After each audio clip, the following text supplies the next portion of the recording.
Roedd cadw yn awyddus ymgynghori efo cymunedau'n lleol i gastell Conwy, Caernarfon, Harlech a Biwmaris sydd yn safle Treftadaeth y Byd. Yno nhw i ni fel pobl ifanc i fynd allan i sgwrsio efo pobl lleol, busnesau a twristiaid i weld be oedd ei barn nhw am safle Treftadaeth y Byd a be oedd yn ei olygu iddyn nhw.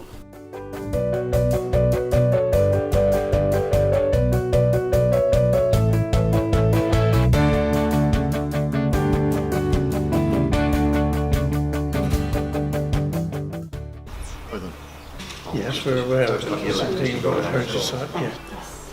Dwi'n meddwl. Yes, I did.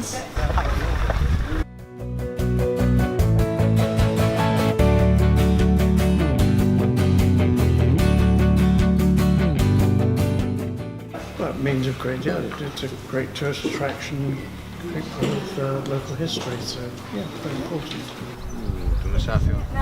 It's important within the Welsh history and it's a spot of interest. Mae Gaernarfon wneud o'n adnabyddus trwy'r byd I gyd ac yn denu bobl yma I treulio gwyliau ac yn weld wedi gwario arian yn y busnesau lleol.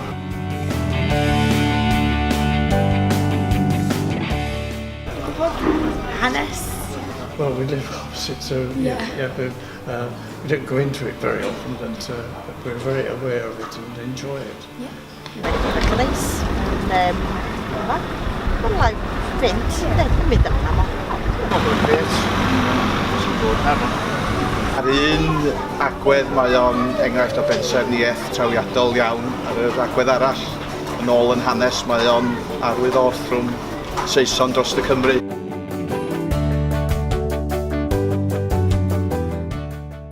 Nice to have maybe more community events, maybe allow, I don't know whether they do, but I haven't heard if they let school children use it to do productions and things, or local drama groups or things like that, so be involved maybe more. It's bringing tourists in, so it's probably doing enough, I think, bringing money in, so perfect. It's a major feature, a huge tourist attraction already, so I don't know if it can actually do anything in addition to what it already does.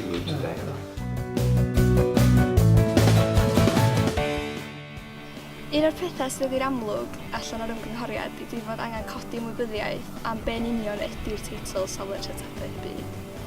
Ia, wbeth arall nath ni sylweddoli oedd bod na falchder mawr ymysg pobl leol a busnesau yn yr ardaloedd yma a bod y rhan fwyaf o'r twristiaid yn yr ymgynghoriad wedi dod i'r ardal oherwydd y cestyll.